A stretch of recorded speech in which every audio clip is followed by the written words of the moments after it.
Hi hello ఎలా ఉన్నారు అందరూ? మేమైతే చాలా బాగున్నాం. ఈరోజు రెసిపీ వచ్చేసి చేప గుడ్లతో పులుసు. అదేనండి, ఏమీ లేదు, చేప జన ఉంటుంది కదా, అది ఆ శనతోటి పులుసు ఎలా చేయాలో చేసి చూపిస్తాను. ఇదిగోండి, ఇదే చేప శన అంటే. ఇది ఆల్రెడీ మన తణుకులో వంటలక్క ఛానల్లో, యూట్యూబ్ ఛానల్లో చేప పులుసు అయితే చేశాను. ఆ చేపల పులుసు చేసిన రోజు శన ఉంది, తర్వాత చేసి చూపిస్తానని చెప్పాను కదా, అది ఫ్రిడ్జ్లో పెట్టేశాను అనమాట. అందుకనే ఈ కలర్లో ఉంది, ఇంకేమీ కాదు, ఏమీ అనుకోవద్దు. నార్మల్గా వచ్చేస్తుందండి, తెల్లగా వచ్చేస్తుంది చూడండి. ఇదైతే మా అత్తగారి దగ్గర నేను నేర్చుకున్న వీడియో, చేపల పులుసు. ఈ వీడియో అంటున్నానంటే సారీ, రెసిపీ.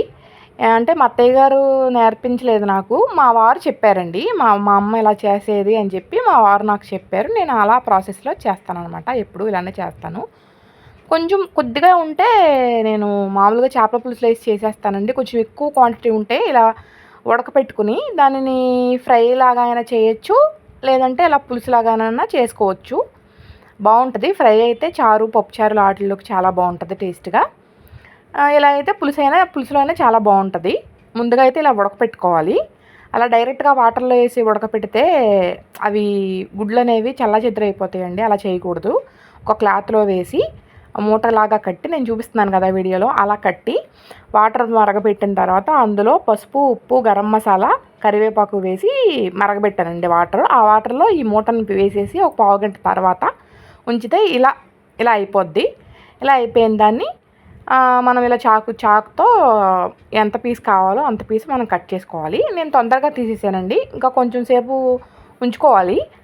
కొంచెం లోపల నాకు ఏదైతే పచ్చి అనేది ఏదైతే ఉందో అది ఉండిపోయిందనమాట.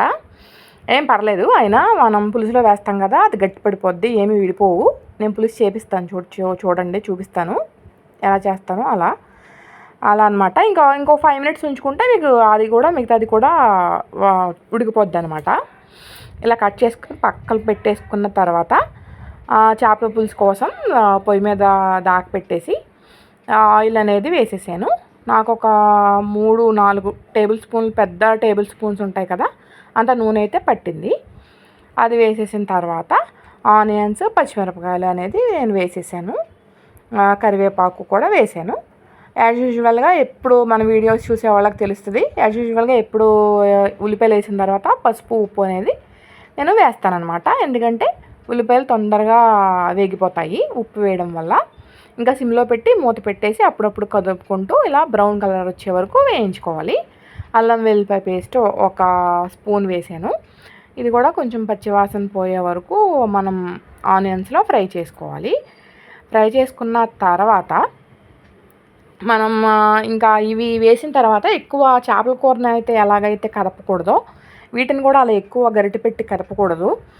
ఇంకా అలా ఒక్కొక్క ముక్క పేర్ చేసుకోవాలి. మనం కట్ చేసిన ముక్కలు అయితే ఏవైతే ఉన్నాయో అవి పెట్టేసుకున్న తర్వాత కారం, గరం మసాలా అనేది వేస్తున్నాను. ఇది హోమ్మేడ్ గరం మసాలా, ఇంట్లో ఉన్న గరం మసాలాని చేసుకున్నదనమాట.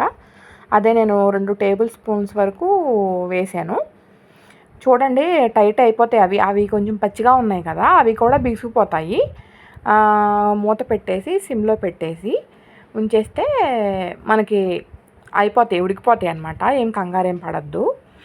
ఎందుకంటే ఇంకా కొంచెం సేపు వాటర్లో ఉడకపెడితే అవి కూడా ఉడికిపోయాయి. నేను తీసేసాను. అంటే ఎక్కువ ఉడకవడం వల్ల ఏంటంటే టైట్నెస్ అయిపోతుంది, చేప జన అనేది రబ్బర్లా అయిపోతుంది అనమాట. అందుకనే నేను కట్టేసాను అనమాట. ఇది కూడా చూసారు కదా, బిగుసుకుపోయినాయి, గట్టిగా అయిపోయింది, ముక్కలాగా ఉంది, అస్సలు చెదరదు. పులుసు అయితే చాలా టేస్ట్ ఉంటుంది. ఈ చేప జన అయితే ఎవరైతే ఇష్టపడతారో ఈ రెసిపీ కూడా వాళ్ళకి చాలా ఇష్టం అనమాట. మా ఇంట్లో మేమందరం తింటాం. మా వారికి అయితే చాలా ఇష్టం. మా వారు చిన్నప్పుడైతే ఇవి సపరేట్గా జనపుడకలనే అమ్మేవారంట. మా వారు జనపుడకలనే అంటారు, చిన్నగా వస్తాయి కదా జన, అవి అనమాట. అవన్నీ ఒక సపరేట్గా తెచ్చుకుని వాళ్ళ మమ్మీ చేత వండించుకుని తినేవారంట చాలా ఇష్టంగా. అందుకని నాకు కూడా అలవాటు అయిపోయింది. నేను తణుకొచ్చిన తర్వాత నేను మా వారిని పెళ్లి చేసుకున్న తర్వాత నాకు అన్ని రకాల చేపలైతే నేను తినేసానండి. ఇప్పుడు చాలా రకాల చేపలు ఉంటాయి. సముద్రం చేపలేంటి, గోదావరి చేపలేంటి, చెరువు చేపలేంటి, అన్ని రకాల ఆల్మోస్ట్ పులస చేపతో సహా నేను అన్ని తిన్నాను. మా వారు తెస్తారు, బాగా ఇష్టం మా వారికి చేపల పులుసు అనేది. చేప కూర తినడం కూడా ఒక ఆర్టేలండి. ఇదిగోండి రెడీ అయిపోయింది, చూసారా ఎంత బాగుందో. ఉప్పు కారం చూసుకుని కొంచెం అడ్జస్ట్ చేసుకోవడమే. ఇలా ఉట్టి కూరైనా నేను తినేస్తానండి, బౌల్లో వేసుకొని స్పూన్ వేసుకొని తినేయచ్చు. రైస్లో కూడా కలుపుకోవచ్చు, బాగుంటుంది. వేడివేడిగానే బాగుంటుందండి, వేడివేడిగా ట్రై చేయండి. అంతేనండి వీడియో నచ్చితే లైక్ చేయండి. బాయ్ అండి.